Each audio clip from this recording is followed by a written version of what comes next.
Hey everybody, welcome back to Readers of the War Game. Yes, we did just change the name. So I'm glad you guys have liked it. There's been a lot of really fun comments and suggestions since the change, and it has been a lot of fun to actually embrace the wargaming a little bit more.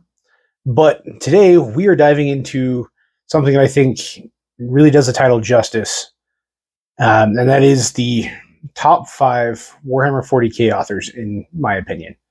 Now, personally, as an author, this is actually one of my dreams. One of my big bucket list items is to be a part of the Black Library, whether that be through a short story, or if I can, a novel or even a series. That would be absolutely fantastic. But today we're here to talk about the current 40k authors. There's a lot of really, really fun stuff that they've all written and supplied to all of our enjoyment. And there's a lot of really, really good authors that will be brought up here, and several that will be honorable mentions. But for me, I'm judging on a couple different criteria. And it's the volume of work, so the amount of books and stories they've written, as well as the quality of books and stories they've written. There are a few authors that I'm not a huge fan of, but have written a lot of work. They may be on the honorable mentions. I'm not actually going to tell you which ones those are.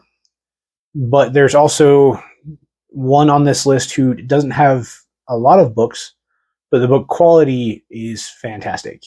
And we'll go into that more when we get to him on the list. So first, we're going to start with the honorable mentions. Now, a lot of these could easily be further up on the list, depending on personal preference.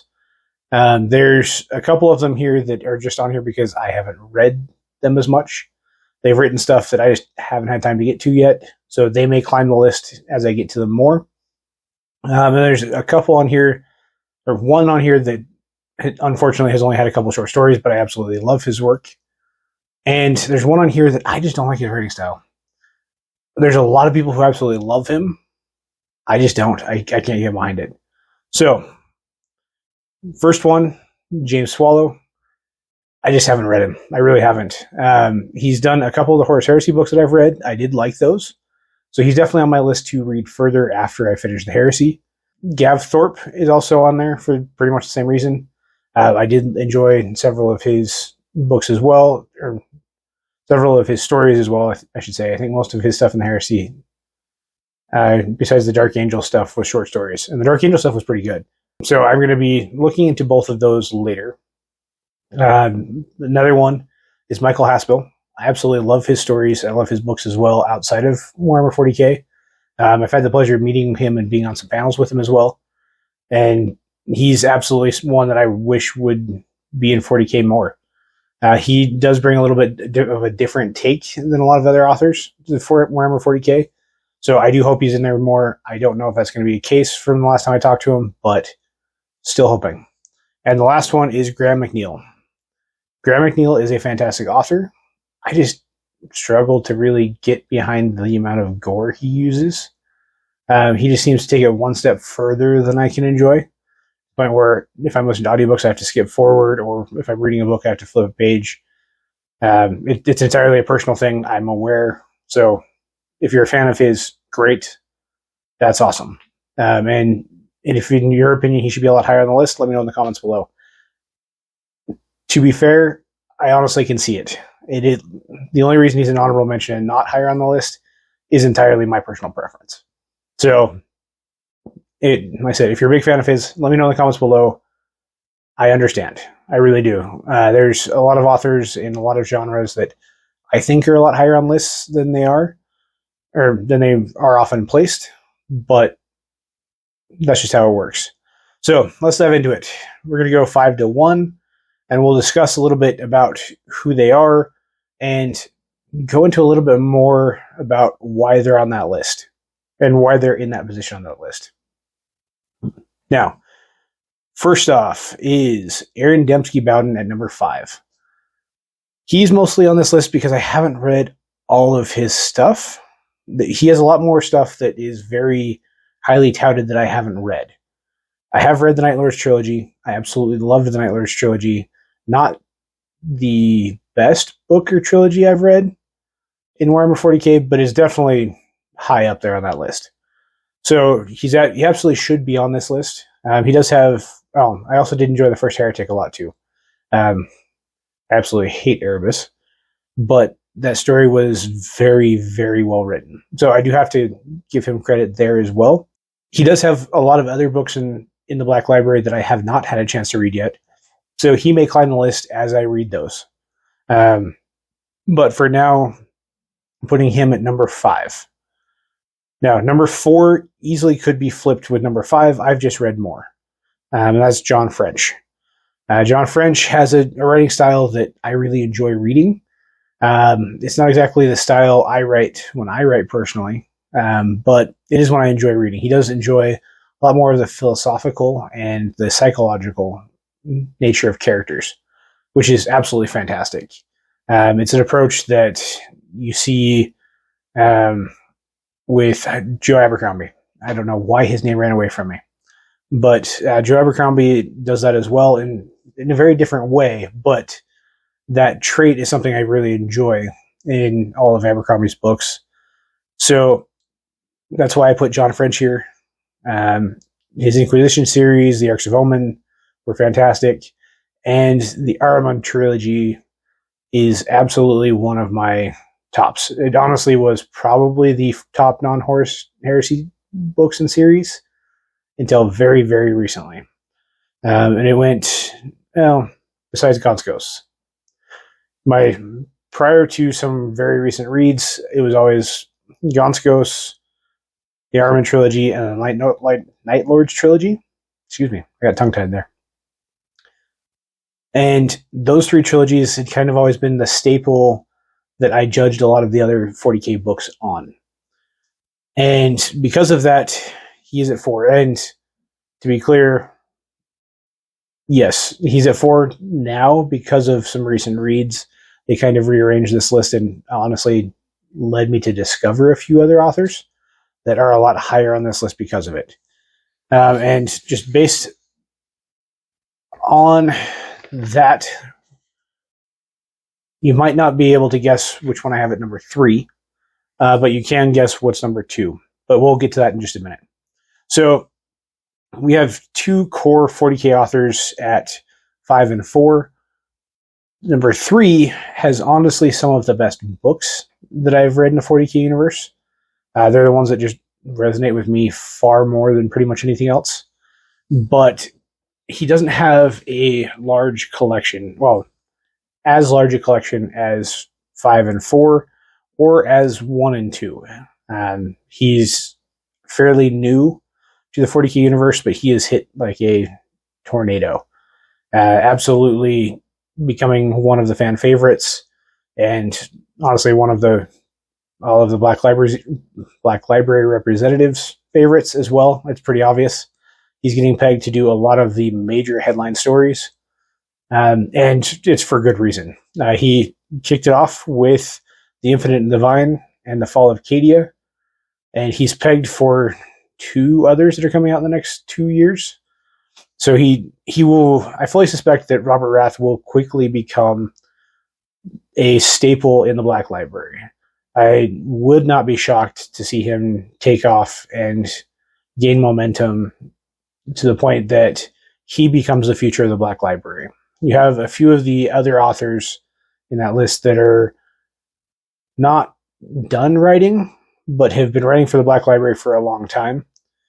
So injecting some new blood is very good. And like I said, Assassin Arm Kingmaker, Infinite and Divine, Fall of Cadia, all 3 are bangers. He, as far as I'm aware, hasn't had a flop inside the Warhammer 40k universe. I don't know much about his writing outside of the 40k universe. I'm definitely planning on looking into that. But what he's done so far is absolutely spectacular. So, due to quality of work, he's at number 3, but I can't take him higher because he doesn't have a lot in the 40k universe yet. And that is the one thing that the 2 authors in front of him have is quantity. They both have quality as well, don't get me wrong. They're two of my other favorite authors. So, number 2 is the author that has had a lot of influence on my writing style and is actually the author who introduced me to the 40K universe. Honestly, until very recently, would have been number 1. The last year or so, I've discovered the number 1 author's books and really fell in love with them as well. But for now, let's talk about Dan Abnett.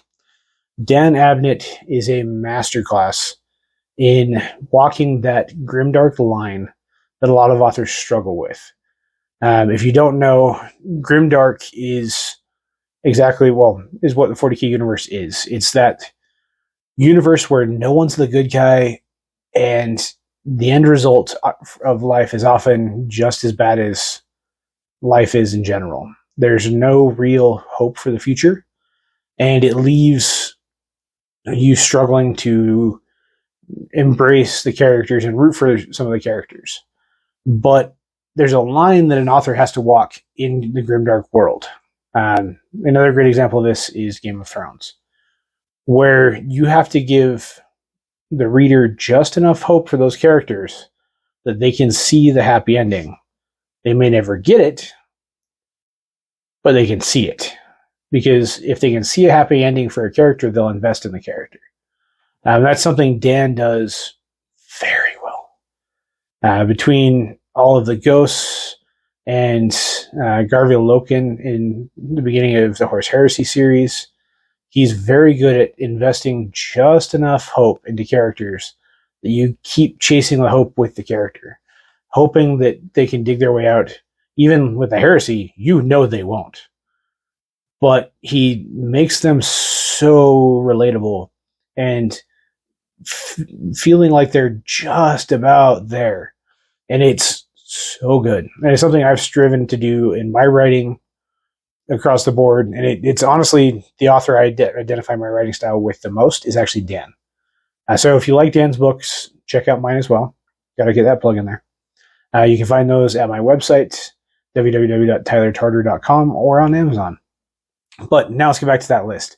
So Dan is number 2 for every reason. Honestly, until probably the last 8 months, he was up there because of Gaunt's Ghosts and the Eisenhorn series alone, plus everything he's done with Horus Rising and the Horus Heresy in general. He's kind of the godfather of 40K. He really is. He's the driving force that has had the bangers that really got it rolling. And I feel like Robert Rath is the next generation that's going to keep that rolling. I don't think Dan's going to stop writing anytime soon. At least I haven't heard anything about that. He's still cranking out stories, both with Red Sonja and 40K, as well as his own books, at least as far as I'm aware. And I hope he doesn't stop writing anytime soon. But while that's going on, him and Robert Rath will continue to grow 40K and build it into the next generation and what it's going to be long term. And finally, we have author number 1. He kind of fits somewhere in that middle group. He's not one of the OGs, but he's also not one of the new guys, and that's Mike Brooks. Now, Mike Brooks is a fantastic author. I discovered him earlier this year with Brutal Cunning, as well as Rites of Passage, which are both fantastic. But he moved up this list with Lion, Son of the Forest. That novel was so good. It is probably the single best 40K book I have read, period. And I'm sure people have other books that they believe are better. If you do, let me know in the comments below. I want to read and review them. I'm always on the hunt for good 40K books. I'm about 2/3 of the way through the Heresy right now. But I love to inject 40K books throughout just so I don't get overwhelmed with everything that's going on in the Horus Heresy. But for me, the thing that makes Mike Brooks number 1 instead of number 2, and with Dan at number 1, is the variety of what he can write.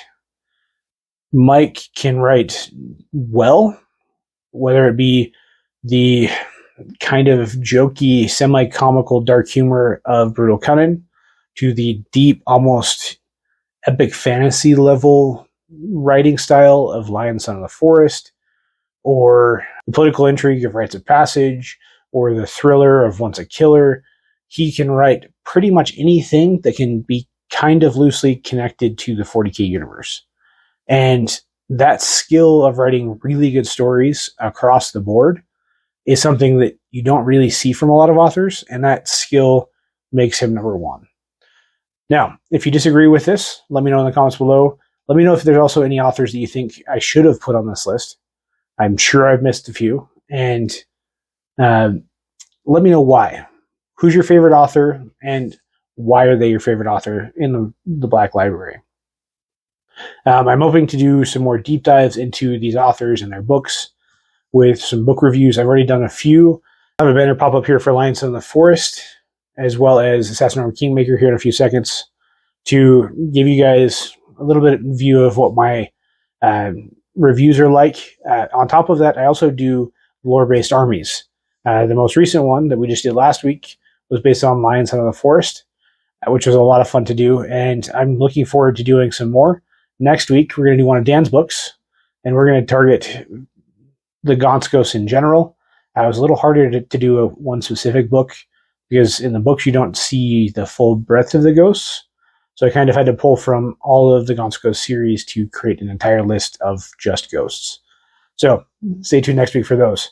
If you have any book recommendations or any army lists you want me to do, or any books you want me to base an army on, let me know in the comments below. I've really enjoyed doing both of those series. And if you have any other Warhammer topics you want me to cover as well, let me know. And don't forget to like and subscribe, and ring that little bell so you can stay tuned for any of the really fun stuff we've got coming. And I'll talk to you guys next time.